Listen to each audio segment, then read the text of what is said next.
The Agenda with Steve Paikin is made possible through generous philanthropic contributions from viewers like you. Thank you for supporting TVO's journalism.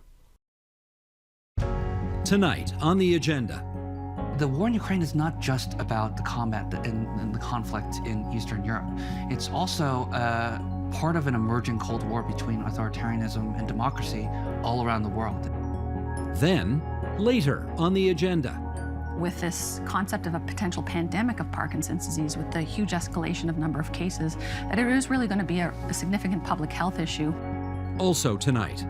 What does it look like to have an economy where there's a strong middle class, that we're not just seeing the top richest families continue to prosper? I think none of that can really happen if we're not having a discussion with the real facts at our fingertips.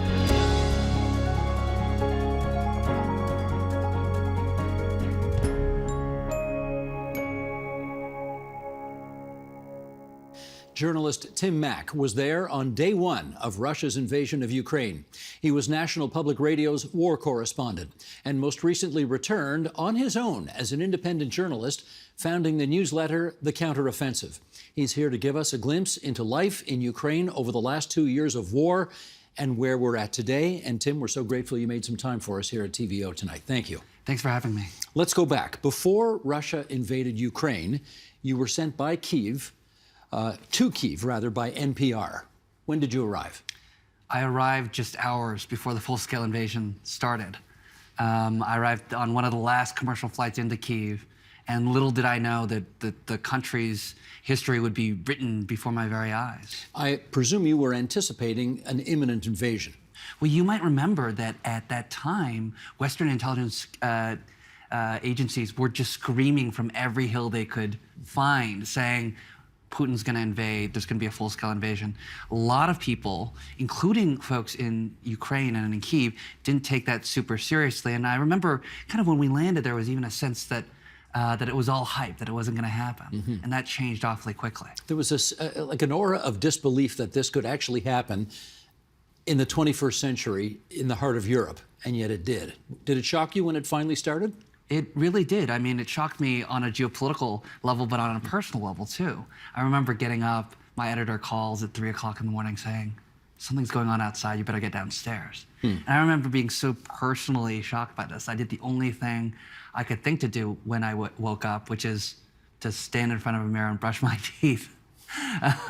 We were worried about all sorts of things like evacuating the city safely and then doing the journalism we needed to do. But I was in such shock that I just stood there and brushed my teeth for a good period of time and tried to figure out my bearings. Make you feel better? I don't know. It was something to do. It was just, maybe it was kind of part of the normalcy of it.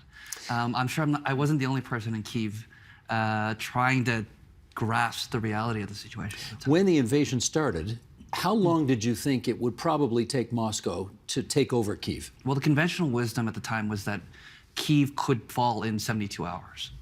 And I remember I'd spent, well over a decade covering national security in Washington, D.C. at that time. And so I was talking to folks at the Pentagon and people in Western intelligence who were sources of mine. And I was saying, should we stay in Kyiv or should we leave? And basically, my reporting from Western sources was, if you stay in Kyiv, you're going to die in Kyiv. You should leave as soon as possible. And so we began trying to both report out the situation. I mean, already within the first few hours of the full-scale invasion, Russian troops were landing at the airport, right on the outskirts, right in the suburbs of Kyiv. So it was a really dangerous and uncertain time, and we decided ultimately to leave the city. The city did not fall in 72 hours or 72 days, or ever yet. Why do you think that hasn't happened? Well, there are a couple things. Putin really did underestimate the resilience of the Ukrainian people and their willingness to fight and resist authoritarianism. There's another moment that maybe some of your listeners and your watchers will remember, which was that moment very early in the first 24, 48 hours where Zelensky did this Instagram post. It was this kind of selfie-style video where he was with senior members of his cabinet on the streets of Kyiv at night when the attacks were happening, saying, I'm still here. And it was a message to a lot of people that that they ought to fight on, and Ukrainians did. In those early frantic hours, the Ukrainian military was just handing out rifles to people. People were just rushing to where they thought Russian troops would be, taking pot shots at elite Russian troops. It was a very chaotic time. But what that did was it bought the Ukrainian military time, and it convinced the public that Ukraine was not going to fall, that there was a strong national identity behind resistance, and that there would be value and importance to continuing that fight.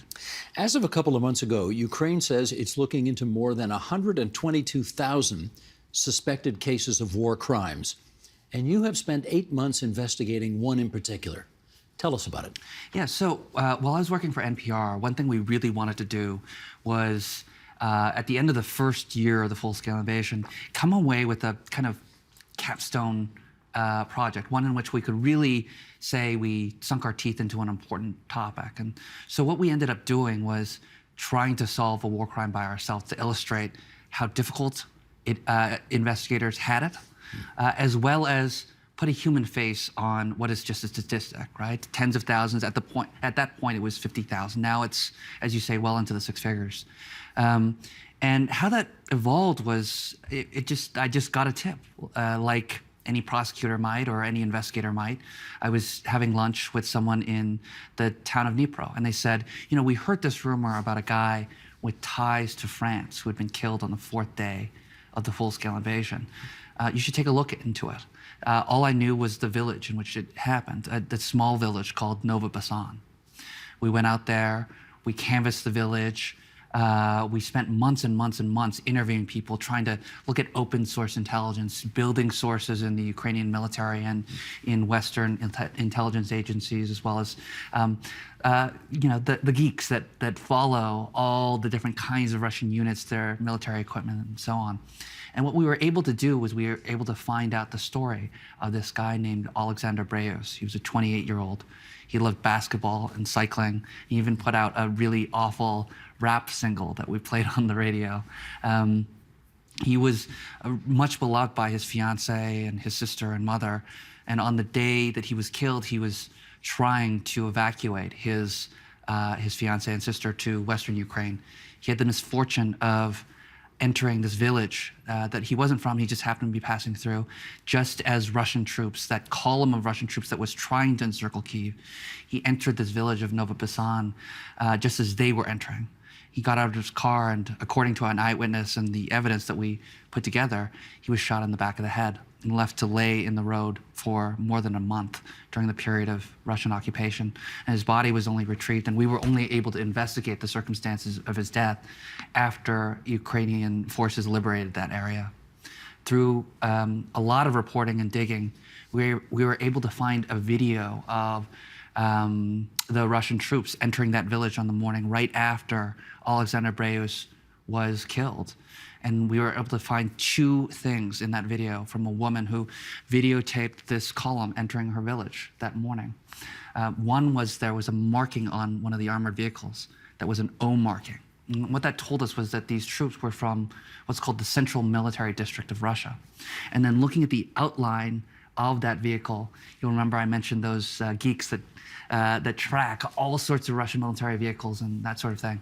Well, it turns out that in the Central Military District of Russia, there are only 2 units that have that kind of vehicle, known as a BTR-82A. So we were able to find the commanding officer responsible for the units that killed Alexander Breus, as well as bring down to just a few dozen people the possible suspects for that war crime.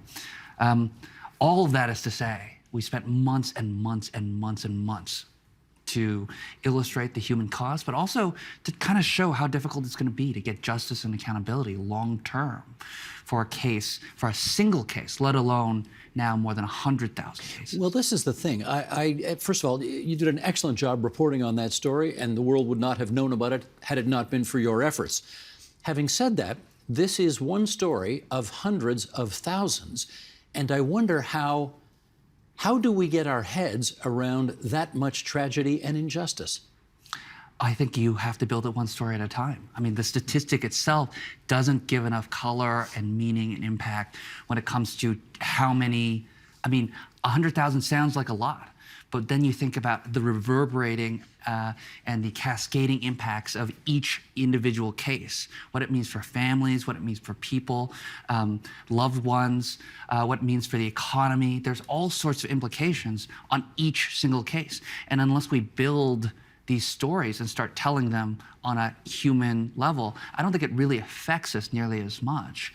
And I don't think we really get a sense of what the costs are for that many atrocities. You know as well as anybody what the business of journalism is like these days. It has shed tens of thousands of jobs, this profession, over the last decade, and yours was one of them.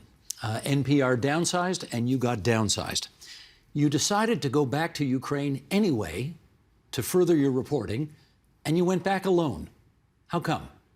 Well, one really quick thing is that, yes, NPR did downsize. What happened is, although I wasn't chosen to be part of that layoff, I stepped in and replaced a friend and colleague who had been chosen. And that way, in that sense, I was part of that downsizing. I couldn't step away from Ukraine.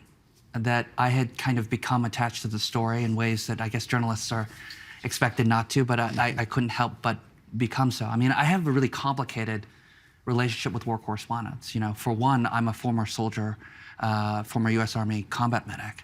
And so there were a lot of expectations that I should just be able to handle it. But after doing this investigation into Alexander Breus and the war crime, as well as, you know, close to a year, well, more than a year of covering the full-scale invasion, I had developed some PTSD as a result of doing all that. And I had actually told my friends and colleagues, hey, I'm not going back to Ukraine, I'm done with that. But sitting on the sidelines and after seeking the help that I needed, I kind of looked myself in the mirror, this time without brushing my teeth, and I said, I can't. I gotta keep going and trying to figure out how it is that this story ends. And in particular, what I wanted to do is, you know, some of the reporting philosophy that I developed as a result of that war crimes investigation.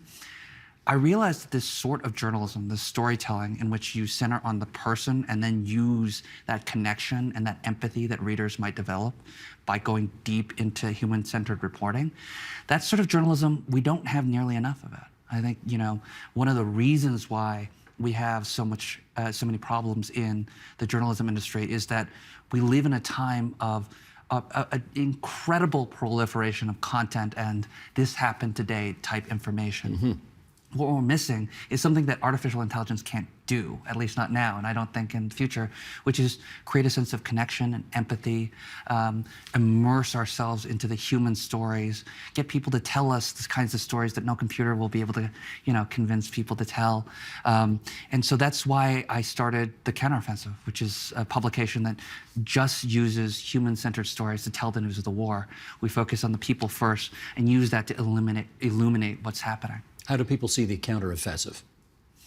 I think, you know, well, we've gone from 0 subscribers to 60,000, more than 60,000 now. We're now the largest international news Substack.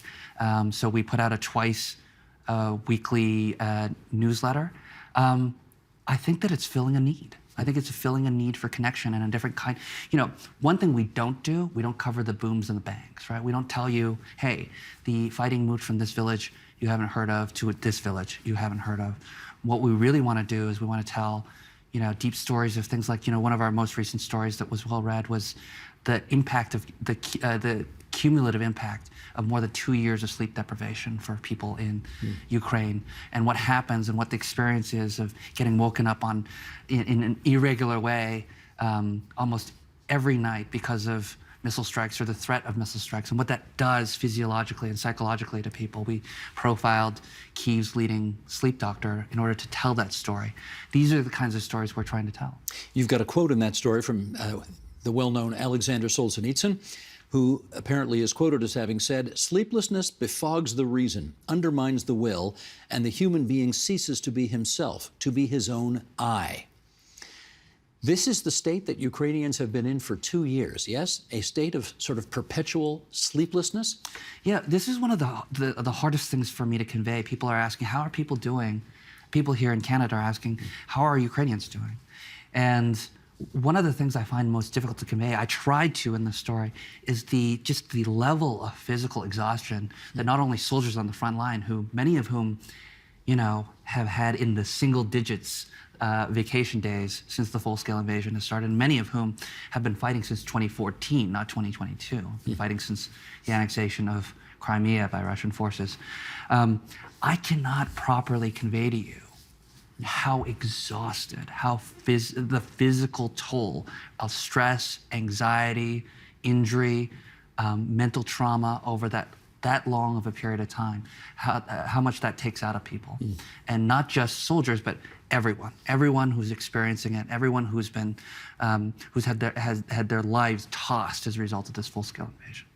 How old are you? I'm 36. 36. That is a fairly young age to be doing what you're doing. Have you considered the possibility, well, you must have, of life ending at 36, and what do you think of when that goes through your head? Well, I have a few more gray hairs now than when I got to Ukraine. They don't show, but okay. Well, maybe not on camera, but I can see them under the light, and I've a few people, close friends, have noticed too. I don't think that much about it. I think that I'm trained to do a job, and I love to do that work. I mean, there are costs to it. I really do feel like the last year alone, I went back to do journalism. I accidentally launched a news startup in a war zone. And with all the pressures and all of the learning and midnight work that entails. But I have thought that if something bad were to happen, I wouldn't have any regrets about going back and doing that sort of work. I'm doing what I love. And are your folks still around? Yeah, they are. What do they think of this? I think they long ago realized they couldn't talk me out of this sort of thing. I've always been a very independent-minded person. I'm sure they wouldn't have, I'm sure they're proud of the work that I'm doing, but I'm sure they wouldn't have endorsed, joining the military either, or doing this sorts of things. But it's, I've always been a sort of kind of listless person looking for the next story, the next investigation, and it's what I'm really passionate about. Well, let me ask you about one of those investigations, because this is a bit of an odd story that you did on stand-up comedy in Ukraine. Do people in the midst of this horrendous war still want to go out and hear jokes? Well, they need it. They could use a laugh, right? That story was not just about, hey, look, there's stand-up comedy happening. It was our way. We were profiling Ukrainian comedians as a way to understand what was funny before the war and what isn't funny anymore, and what's funny now and wasn't funny then. We were trying to get into a deeper kind of undercurrent of culture and how humor has changed as a result of all the stress. One of the things that's really interesting is that in some of the bomb shelters, comedians have realized that they have a captive audience. Yes, and so do. they've been working on their stand-up in some of these bomb shelters.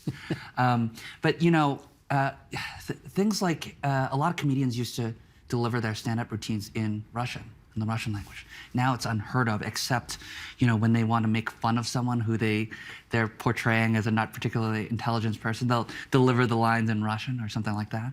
And then there's also a kind of dark humor that's evolved, particularly among soldiers who are using that sort of humor to kind of get by. What's the great Ukrainian cheese heist? So one of the big things about the counteroffensive is that we wanted to cover Ukraine not just as a place where violence is inflicted on it. We wanted to tell the stories of people acting in a time of war, and to treat Ukraine as a place with a unique linguistic, cultural, culinary history.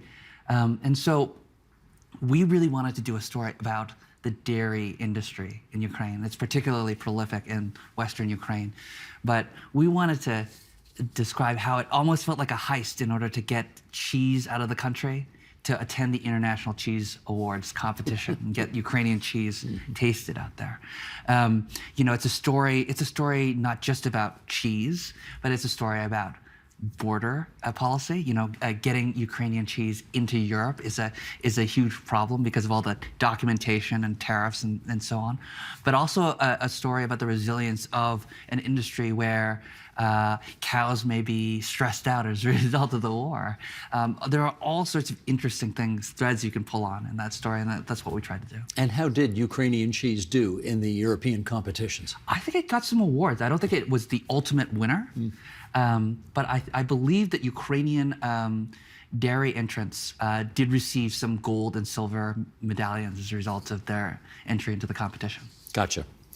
Well, let's talk about what's happening right now. You obviously saw that the United States Congress, some might say miraculously, passed a huge aid package for Ukraine, $60+ billion. You would understand this better than most. What impact can that amount of money and materiel have on this war?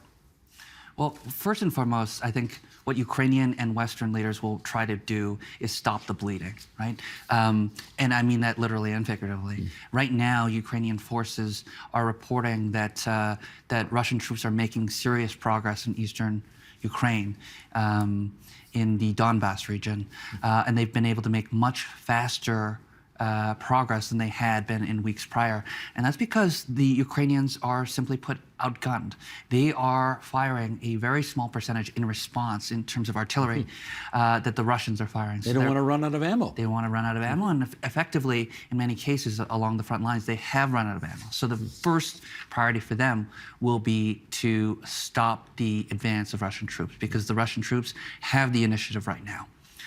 This is a logistics question. How does Ukraine get as much 155 millimeter artillery rounds right to the front lines as quickly as possible? That's the first step.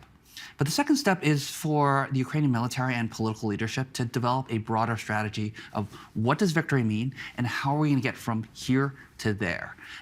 That's something that that they haven't been able to do because they haven't been able to understand what kind of tools, equipment, and resources they've been working with. So now the ball's back in their court. And the Zelensky administration and his generals, they're going to have a really tough task for defining what are we going to do over the next year? What are we going to, we've got this aid package. It's probably going to be the last aid package from the United States for the foreseeable future. How are we going to use this in the best possible way to get the aims that we want to achieve in the near term? I still think people want to know what constitutes victory or defeat in this war. It's not going to be like we think of in a traditional World War II setting where they're going to meet in a train car and they're going to sign a document. And I mean, presumably at some point, somebody decides it's over. So apropos of your example there, how do we get from here to there? Well, you ask 100 people, you'll get 100 different answers of what victory entails. Right. Some people will say that it means that Ukraine reclaims all of its territory, including Crimea. Others will say that it's a sort of just negotiation.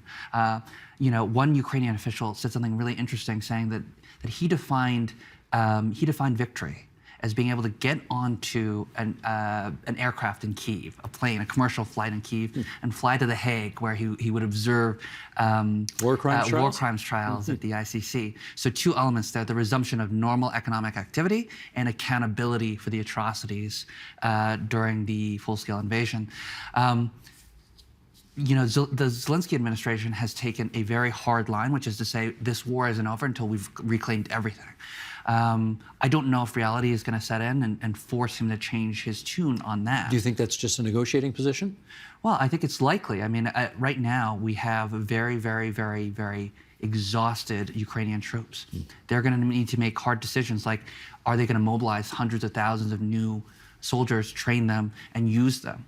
But right now, the military situation, strictly speaking, because of the deadlock on the front lines right now and how slow progress is made, as well as how dug in Russian troops are, it's hard for you to see in the near term Ukraine reclaiming all of the territory that it had gained to date. Right now, what they have to do is stop the bleeding and then regain the initiative, and then they can have a conversation about how far can they go? I don't know how often it's the case that a war between two countries and the outcome of that war is dependent on elections held in a third country. But that could be the case here. Biden versus Trump. Does the future of the war in Europe depend on who wins the American election this fall? not only the future of the war in Europe, but also what happens in the Indo-Pacific region, right? Authoritarians all across the world are watching to see what the United States does, not only with the passage of aid to Israel, Ukraine, and Taiwan, but also whether the United States decides to elect Donald Trump and heads in a more isolationist direction. You know, the war in Ukraine is not just about the combat and the conflict in Eastern Europe.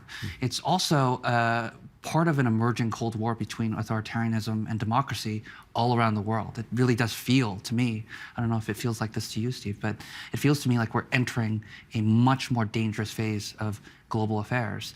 And can I speak to that for a second? I grew up during the Cold War, when there were tens of thousands of nuclear missiles, Soviet and American, and we were right in the middle of the two of them. We knew that if World War III started, the missiles were going to go over Canada. But we always had, at least I always had the sense that there were sane people who were on either side of pushing the button. I don't get that sense here. I get the sense this thing could spiral out of control because nobody's sane in this one. Is that fair? Well, I grew up in the sweet summer of the 1990s and a different kind of phase of geopolitics. Yes. So, it's a new and unexpected and unwelcome shock to me, but it really does feel. There are new rules, and they're being written right now. We don't know who's writing them, and they're being done in real time. Technology is developing.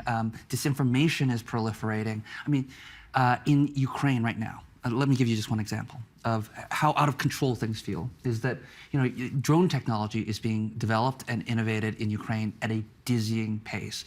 Well-meaning Western American, Canadian companies are sending their tech over to Ukraine to be tested. By the time it arrives, it's become obsolete. Because they're both the Russians and the Ukrainians are developing new ways to control drones, ways to give drones autonomy, and to counter drones in ways so quickly that by the time something is shipped from North America to Europe, it's becoming obsolete. That's a scary thought to me, as well as to all the legal and technical and technological questions about drone usage and how they could perform without humans controlling them directly. That's a scary question, and it's one of many, many scary questions that we're kind of looking at right now. That's for sure. We are happy to remind people that the counteroffensive is where they can read your work, and Tim Mak, we're grateful you came into TVO tonight and shared your stories with us. Thanks so much. Thanks so much. They can read it at www.counteroffensive.news. Amen.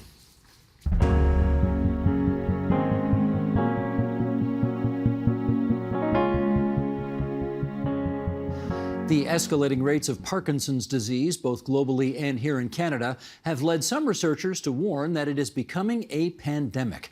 To help shed light on a disease that still has no cure, we welcome Dr. Lorraine Kalia. She is a neurologist and senior scientist at the University Health Network's Krembil Brain Institute. She's also an associate professor at the University of Toronto's Faculty of Medicine, and we are happy to have you here on our program tonight. Thanks for coming in. Thanks for having me.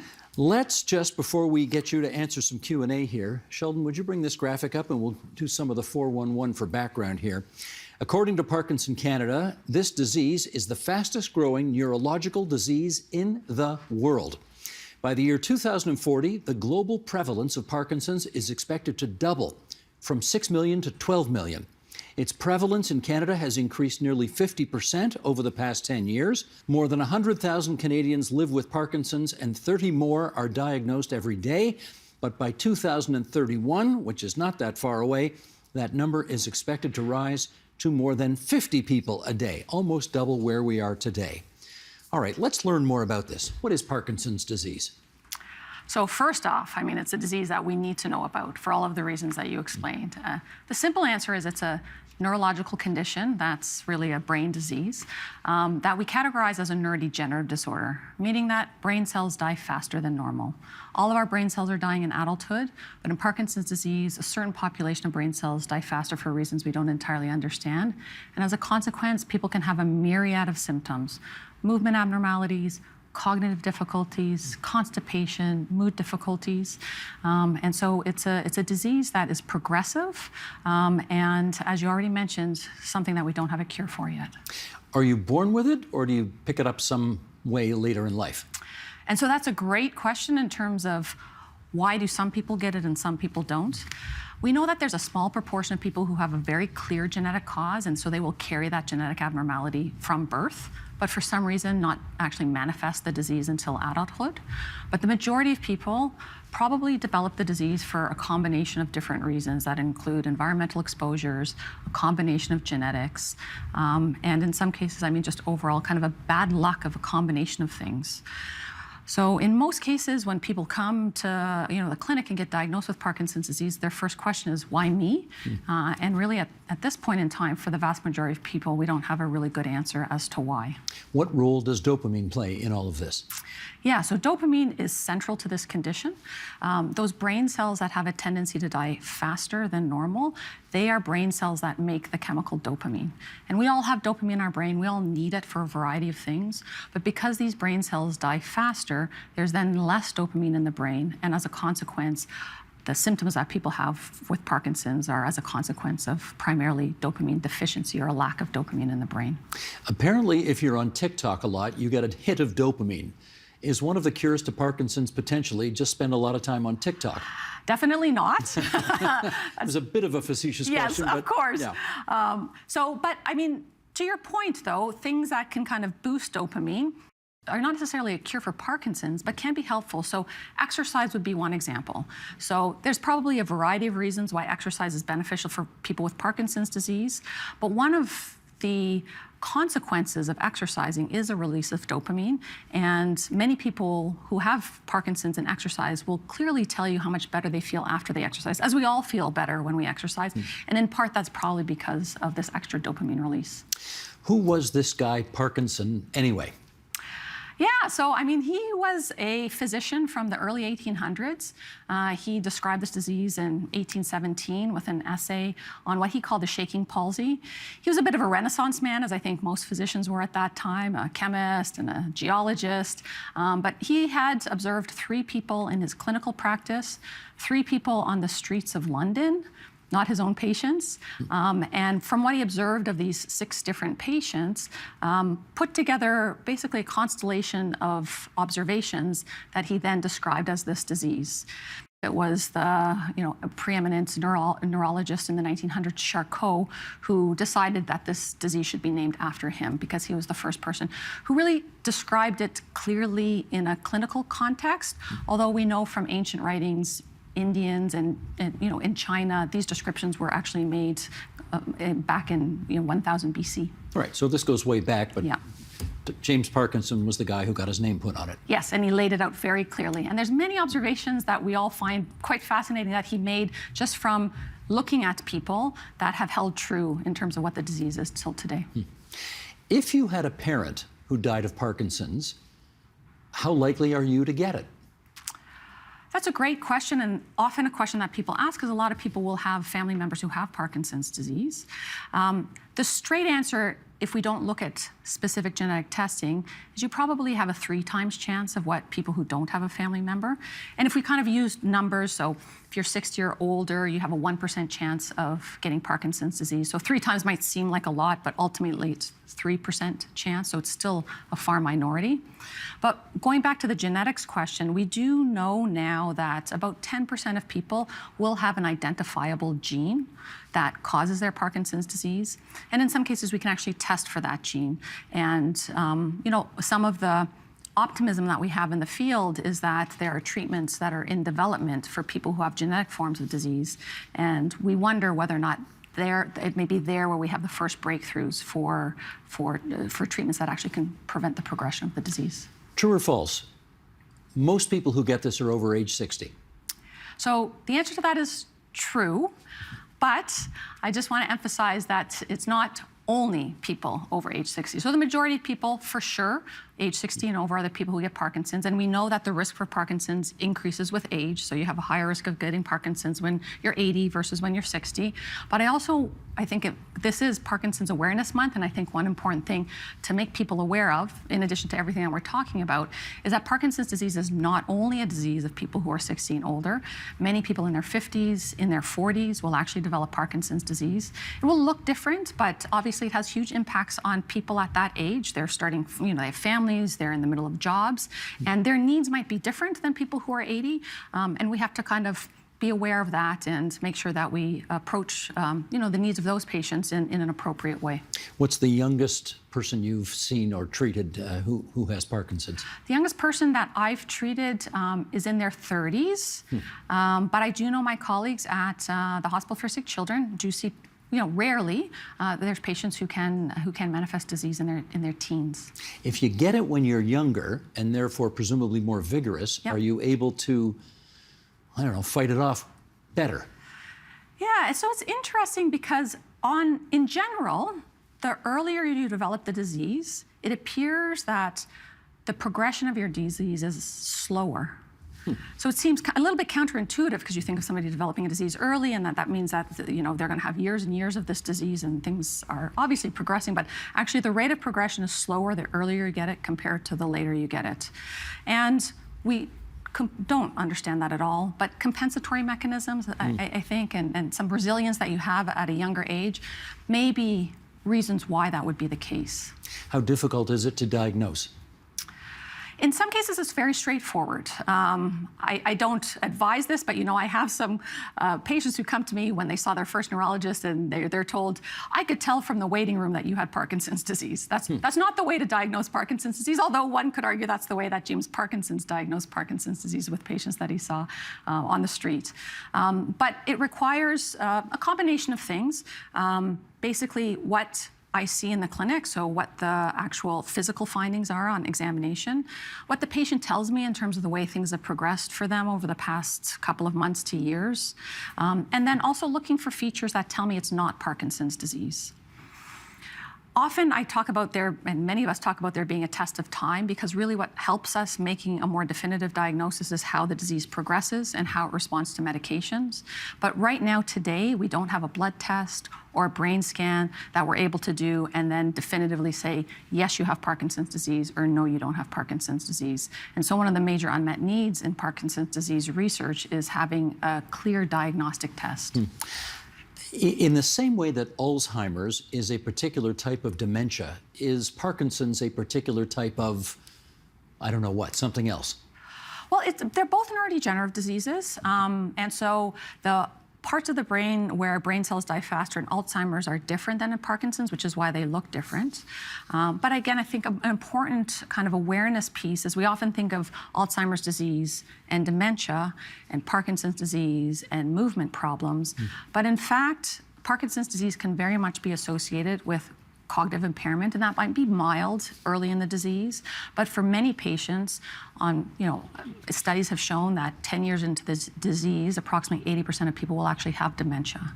And I think that sometimes can come to a surprise for people who have family members with Parkinson's disease, because that's not what they kind of anticipated is what the disease is going to look like, but an important component for many people to deal with. We have made so many great strides in finding the whys behind some of these diseases, the cure for some of these diseases, progress we've made in cancer and so on. Right. COVID vaccination, pretty quick, etc. Parkinson seems to be particularly stubborn and doesn't want to let us in. Yes. Why is that? For a number of reasons. One, I think the brain is complicated. I would argue it's the most complicated organ we have. I can, have debates with my cardiology colleagues and my hepatology colleagues, but I think the brain is a complicated structure. Complicated the way it works, complicated the way that neurons function. And so just understanding of the disease has been a challenge. I do think over the past 2 decades, we have actually made significant strides in understanding why these brain cells die. And when you understand the why, then you can start to address that with potential therapies. And so I think we're on the cusp of that place where now we really understand the culprits in Parkinson's disease and can try and target them. other aspects and practical aspects. To understand a disease, you obviously have to do research, and research is fueled not just by people motivated to do research and people who are talented and motivated to understand the disease, but practical things like funding.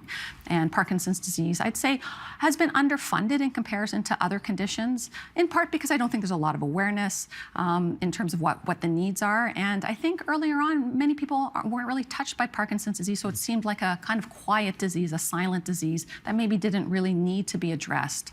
But I think there is some appreciation now with this concept of a potential pandemic of Parkinson's disease, with the huge escalation of number of cases, that it is really going to be a significant public health issue that could potentially be thwarted by a cure or something that could stop the progression of the disease, because then we could actually prevent people's progression and worsening of the condition. Yeah, I hate to put it this way, but you know, people who are in the fundraising business talk about it this way. There are other diseases that are quote unquote sexier and easier to raise money for. Right. And Parkinson's has never been one of those. Right. Is that part of your problem here? Yeah, I mean, yes, for sure. I think so. And I think one demonstration of how important funding has been for example, the Michael J. Fox Foundation, which has been able to fund a huge amount of research. And that, I think, has been one of the important aspects, not the only one, but obviously a very important aspect to the progress that we've been able to make over the past couple of decades.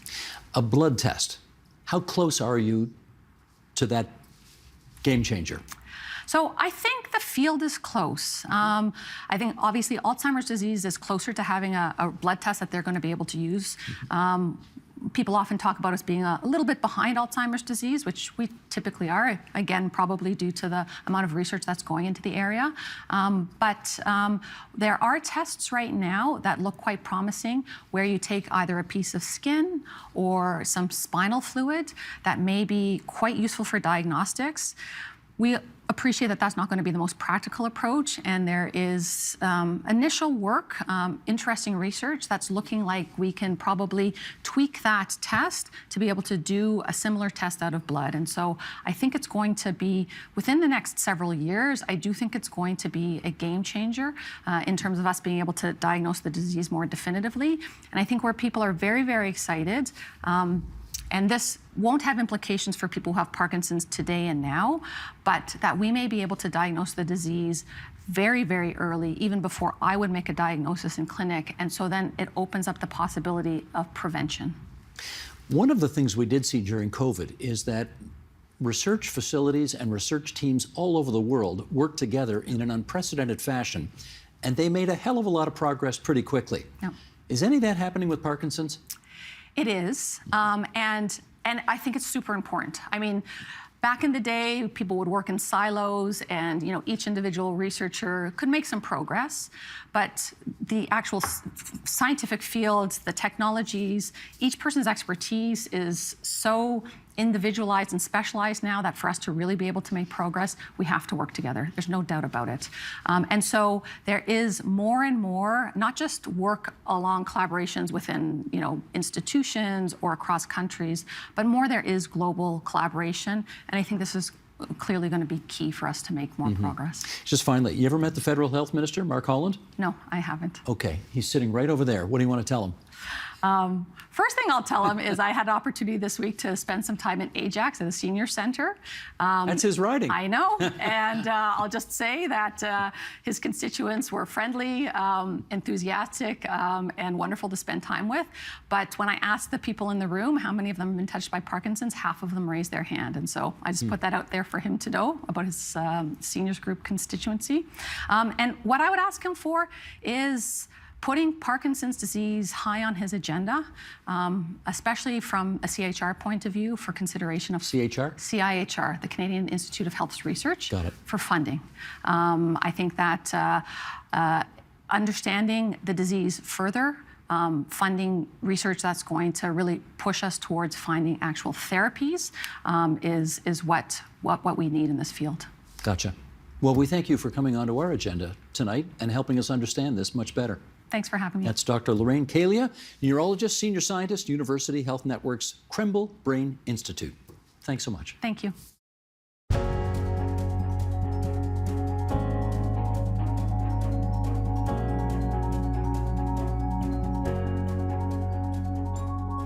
Does Canada underreport the severity of wealth inequality? That's the conclusion of a new report that says our official statistics severely underestimate how rich the richest Canadians are. To discuss its findings, we're joined by the report's author, Dan Skilleter. He is Director of Policy at the nonprofit outfit Social Capital Partners. And he was once a senior economic advisor to former Premier Kathleen Wynne. And Dan, first time on the program, so we're happy to have you with us. Pleased to be here. Thanks for joining us. Wealth inequality versus income inequality. What's the difference? Well, and you've probably heard a lot more about income inequality because that's seemingly what we tend to measure here in Canada.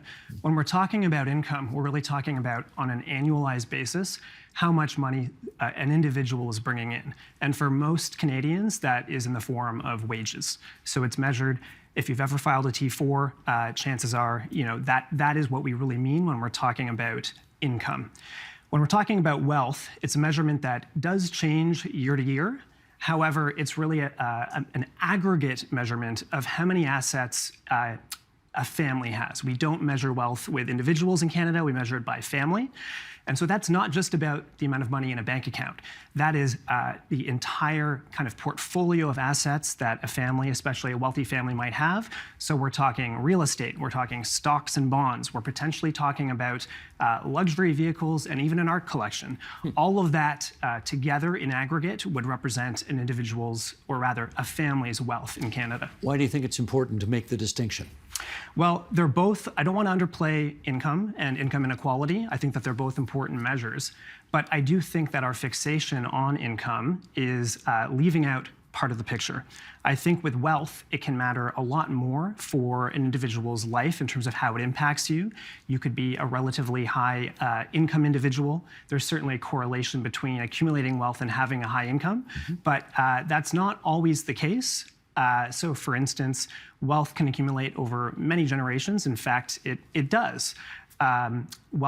Income can also downplay an individual's or a family's wealth by virtue of their ability to store income within corporations, so that they're not actually recording things as individual income, but they're able to keep wealth within corporations, accumulating gains on those as well. So as we try to understand the disparity between either wealth and or income in our society, which do you think is more important to keep our eye on? I would say wealth. I think it's been underplayed, so I think that it deserves more attention. But I'd also say that it's the case that internationally, and Canada's no exception here, wealth inequality tends to be a lot more severe than income inequality. So for that reason, I think it's also important to take a closer look at it. Severe meaning the gap is bigger. The gap is bigger. And by that, and in terms of the types of statistics that my report goes into, we're really trying to measure it by the share of wealth that the richest 1% or 0.1% of Canadian families have out of the entire pool of wealth that exists within Canada. We've got some numbers on this, which we'll get to in a second. But before we do that, I want to pluck a quote out of your report here. This is from Dan's Billionaire Blind Spot. Sheldon, if you would, top of page 2, let's bring this quote up. Although Canadians increasingly feel that inequality is a problem and is getting worse, a ubiquitously Canadian instinct often kicks in when the issue of wealth inequality is raised. Whatever our problems, we are doing better than our neighbors in the United States. But is that true? Okay, let's ask the question. What does your report tell you about how we're doing vis-a-vis the U.S.? Well, we're actually not too far off. And I wanted to highlight the U.S. for that particular reason, that I think that most Canadians, when we're trying to compare ourselves or when we're trying to evaluate how we are doing in Canada, we're often quick to point to the U.S. and say, things could be a lot worse, especially with economic inequality. We think we're more equitable in this country than they are down there. And the folks who focus on income, I think they absolutely have a case. Some of your viewers might be familiar with a term called the Gini index or the Gini coefficient, which measures the relative inequality within a society or a country. And when you're comparing those, Canada looks quite a bit better than the US. But what I found was when you're measuring the difference in wealth inequality between Canada and the US, and I think you might have those statistics ready to go, that especially when you're looking at the wealthiest families, we're talking the top 0.1% of families, the wealth disparity in terms of how much they own of Canada versus the US's billionaires, how much they own of the US, we're talking, Don't give it away. Here we go. away. You ready? Okay, Sheldon, let's do it again now. Here we go. This is exactly what Dan is just talking about, wealth concentration in the U.S. versus Canada. In the U.S., he's discovered the wealthiest 0.1% own about 16% of total wealth. 0.1%, in other words, 0.1%, own 16% of the wealth. In Canada, the wealthiest 0.1% own about 12% of total wealth in the country. Yes, it is less. We are more equitable, but it's similar. However, and we put this on the record as well, according to Statistics Canada, the wealthiest 0.1% of Canadians own approximately 4% of total wealth, and that is notably lower than the 12%, Dan, that you are reporting. So can you help us understand why there is a discrepancy between what you are saying, 12, and what StatsCan is saying, 4? Yep, it's a very big discrepancy, and you might be wondering, how? How did that come about? And the big finding that I have is that we simply do not ask the wealthiest Canadians to participate in our surveys to provide the data that we need. So to back up, I think it's important to understand how we even get wealth data in the first place. How is StatsCan even trying to determine this? With income, I think it's relatively straightforward. People would understand you file your income taxes, they have the data at their fingertips on an annual basis. With wealth, it's not so simple. There's actually a survey that's different than the census. It's called the Survey of Financial Security, and they send it out about once every 3 to 6 years. They send it to about 20,000 families. And what they do try to do is say, if we just randomly send out 20,000 surveys to families, we're going to miss some of the rich families. We think a lot of the wealth is hidden at the top of the distribution, so that wouldn't work out very well. So they do something where they attempt to oversample or send more surveys to wealthier families. Which is totally admirable. It's what other countries do in their wealth surveys as well. The problem is they don't go far enough, they don't do a good enough job, and so as a result, they aren't capturing the wealthiest families. And a statistic that I have in my report that I found personally shocking and made me want to produce this report and publish it is that the most recent wealth survey that we have data for, which is 2019, suggests that the wealthiest family in Canada has a net worth of only $30 million. What? Say that again? $30 million. The wealthiest family in Canada? The wealthiest family. Well, that's clearly not true.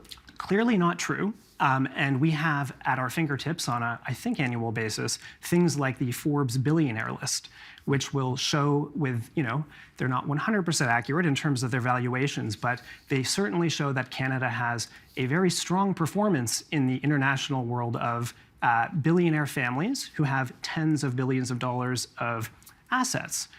Now, because none of them take the survey, or to our knowledge, even are sent the survey, we are missing out on all of that wealth. And that accounts for the dramatic difference between what my report says, which is that the top 0.1 own, approximately 12% of all Canadian wealth, versus what the Statistics Canada's official data says, which would say about 3 to 4%.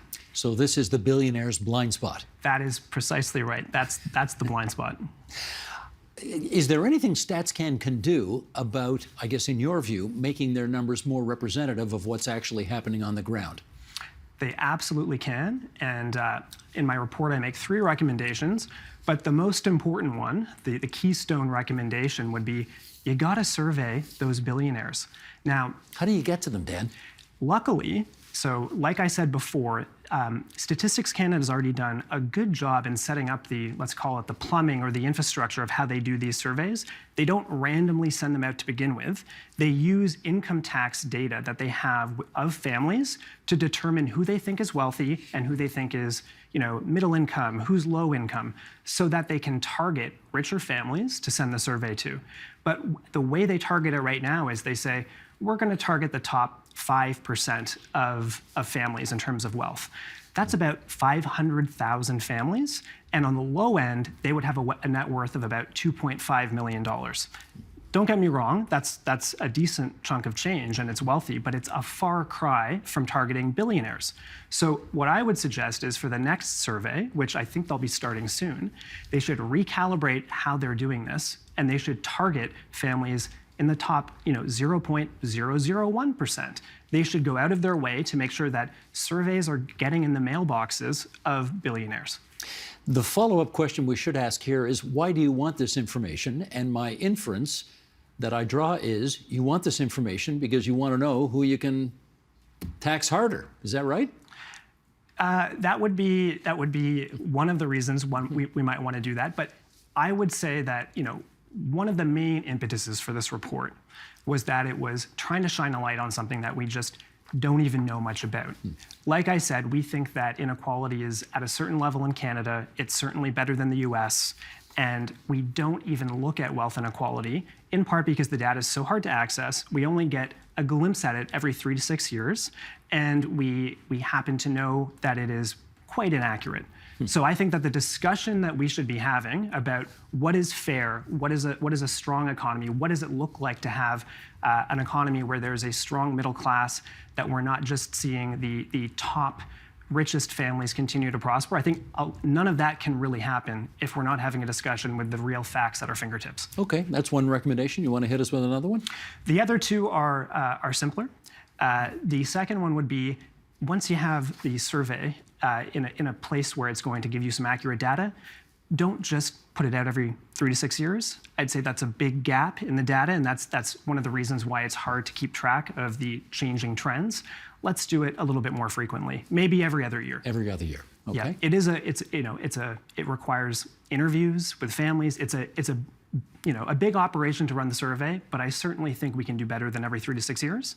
And then the last recommendation is related to that, which is, if you go on Statistics Canada website, which I spend a lot of time on, and you try to unpack the data and the tables and the charts that they make available to the public, you can find some really good, easy to use ones on income.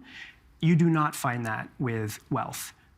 So there's a lot of things they could easily do to take the data that they would hopefully in the future have and be able to display it so that policy wonks like myself or anyone could go out there and do the number crunching that they need to. We like having policy wonks on this show, so you're in a fine tradition. Great. Thank you. That's Dan Skilleter. He's Director of Policy at the nonprofit Social Capital Partners. Dan, thanks so much for this. Thanks. We would like to do something that we think is important here on the agenda, and that is correct the record. Monday night, one of our guests provided incorrect information about carbon emissions in British Columbia following the introduction of its carbon tax in 2008. The guest said that emissions in BC went up, but the facts say otherwise. The province's own numbers report a decrease of 1.8 million tons of carbon dioxide, as the other guest, University of Ottawa professor Stuart Elgee, said. And so we are happy to correct the record.